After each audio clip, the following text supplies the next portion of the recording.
彼らにもいろんなことを味わってもらえたのかなと思います。こうやってユニクロさんとのつながりがあるおかげで僕はこういう立場で会うことができたので、こういうイベントを通してたくさんのことを学んで僕自身も経験できたことはすごく有意義な時間でした。Good evening, good afternoon, everybody. For me, it's been, I guess, the highlight's been the connections, that UNIQLO LifeWear Day has created for me today. Connecting back to Kei, who I don't get to see very often. He got a chance to come back to Japan and see the NI family, go to headquarters, fast retailing, and UNIQLO, getting to see Gordon and Shingo. It's not, we don't see each other that often, but it's so nice to get back into that spirit of finally being able to travel again, Japan being obviously more open again for welcoming tourists and visitors again. And then of course for me to get a chance to be on a tennis court again with a full crowd. I know it will not be happening that often anymore like in the past where I had it almost every other day. So I do appreciate those moments, and then of course the children, like Kay mentioned, I think for having 4 myself, I know what it means in giving back to them and giving the right start to life. And I'm a motivational speaker at home, when nobody watches me with my 4 children. I try my very best to keep on pushing them and challenging them and also motivating them. And today was a beautiful moment for me to be on the court, not with 4 children, but with actually 60 plus. So that was a lot of fun, and I really enjoyed it a lot. So thank you. フェデラー選手とのダブルスを最後させていただいて、本当に光栄で震える気持ちですし、それぐらい本当にフェデラー選手は僕のずっと憧れでしたし、引退されてもなおかつかっこいいなっていうのは今日一日も改めて感動させていただきました。It was another really exciting opportunity for myself. So to be back in Japan, playing in front of a full crowd here in Tokyo was a lot of fun. You can really feel the passion and the love for tennis from the fans here, from the spectators. So yes, you have to. I always say, and I tell my kids, try to shoot for the stars and land on the moon. So aim high, aim higher than you think you're gonna make it.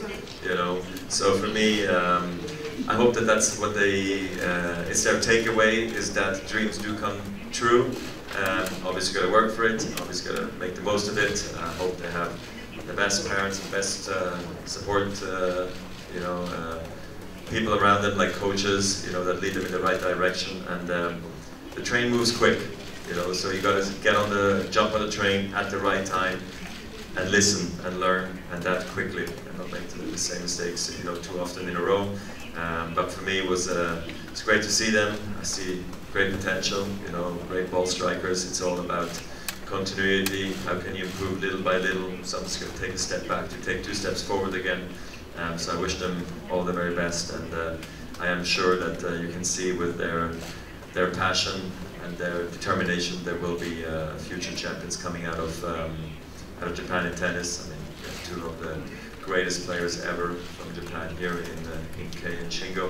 So I think that will also inspire the next generation in a big way. I don't think the 2 of them know their impact yet, but it will show in the next 10 or 20 years, and I guarantee you that.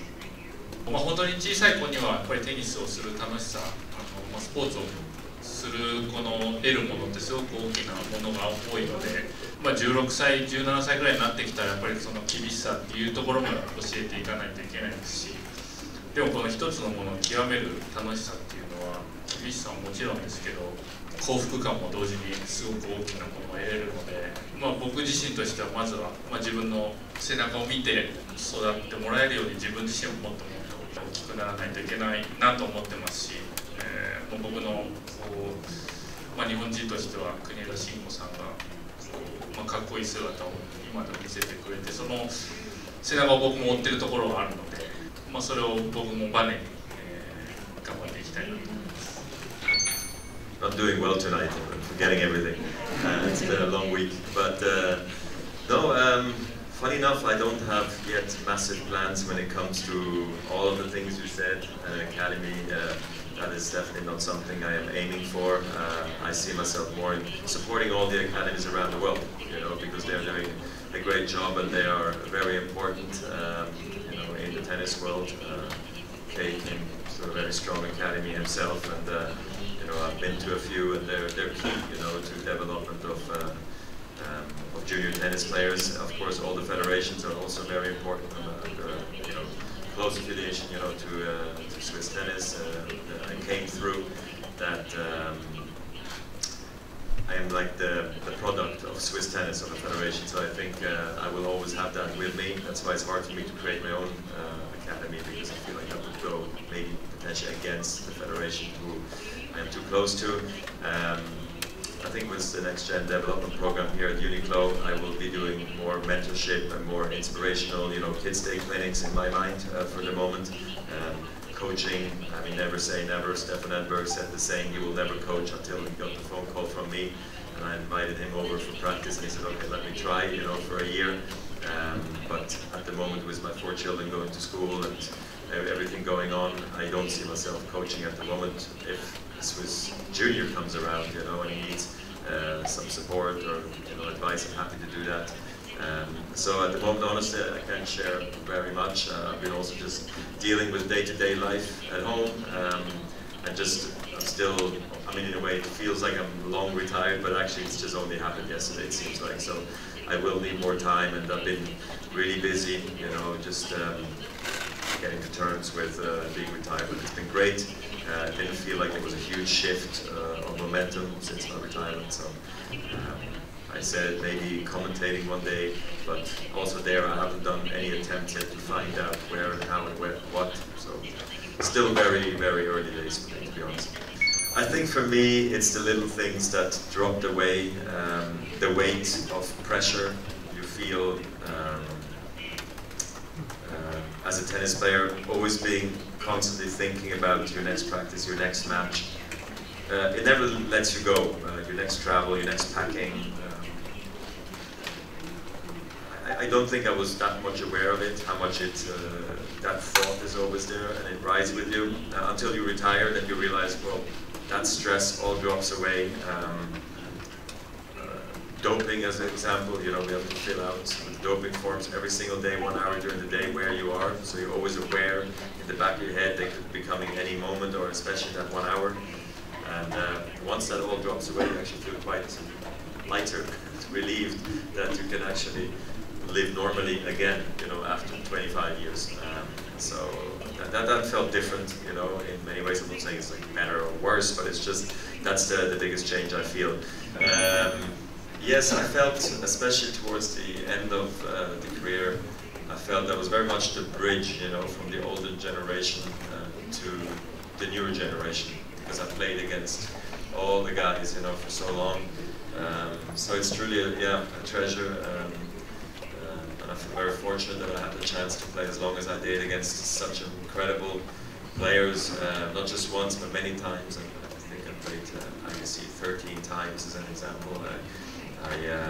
Thankfully I played Pete one time as well, and that's why I always believed in longevity as well, is that not only do I get a chance to play against a lot of the players, but actually more players will have a chance to play against me too. So it works. It really works both ways. And you know, when players retire at a super young age, I totally understand it, and we see it happen from time to time. But I always feel it's such a pity, you know, because there could be still so much going on in the future. And I see now that players are trying to stay on the tour longer, and maybe also what sometimes has happened in the past is that players do realize you can take 3 months off or 6 months off, or a year off for that matter, and still able to come back again and give yourself a bit of a rest, because the tour is tough, you know, it's tough to stay on the tour, travel, practice, jet lags. Nobody's allowed to say, oh, I'm tired today, because it looks like you're weak. Then that's why players then end up having sometimes mental problems, because you're always supposed to show strength, but we are also not machines, you know, we're also just human beings. So for me, obviously a lot of weight dropped off when I retired, you know, because for a long time also I tried to stay super strong and made it look like effortless, and it's, oh, the tour is easy and it's only just fun. But of course it was always also together with a lot of stress and you know, pressure as well. But I feel super fortunate that I've had a career that I've had. I would have never ever thought, guessed that would be so successful and being on the tour for so long and have so many fans. I mean, fan support that I've received over these years has been incredible. I think it was 19 times the fan favorite on the tour. Don't know how I did it, but I did, and it's been a wonderful part of my life. I'll never forget it, but of course I look forward to do other things also in the future now. But always hoping to connect back to the game and to the fans and everybody, because it's like my second family. So no, yeah, I think like what Kay said before, I think you have to enjoy the process. You have to enjoy what you're doing, and when you do that, it doesn't feel like work, number one. Number two, obviously you're going to have your bad days, you're going to have your losses, but we need those losses to improve as people, we need those losses to improve as players. And in tennis in particular, you cannot win every point. Sometimes winning 50.1% is enough to win the match. So important is that you find a way how to win when you're not playing your best. You know, you will always have your 10% of super days. There you don't have to worry. You have your 10% of shocking days where you just try to make it not so bad, and you have your other 80% maybe where it's sort of average. You have to try to make your average good and strong. And I think that's a practice, create sort of an aura. Okay, this is who you are. I can always bring my absolute best to the court, so then you will also be rewarded with respect from the others. And I think at the end you have to really pick up on the right things that your coach says, and parents, whatever it is. But at the end of the day, you have to decide, you have to want it, because nobody can do it for you. And I think that's maybe a message I have. I know it's maybe more on the professional side, but I think it works in everyday life and in business as well. Yes, I miss something. I miss everything. I loved my time on tour. I guess if I could turn back time and go back 10 years, 15 years, 20 years, I would love to do it all over again.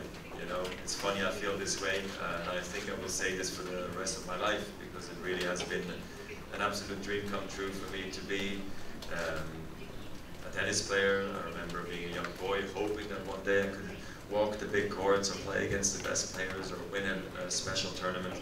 So I was able to achieve it all. So of course I feel sad in a way that I'm not on the tour anymore, but also a great sense of pride and also relief in many ways that I was able to make it, you know, to the finish line in a good manner, even though the last few years have been extremely difficult with my knee. But I've been so fortunate throughout my life.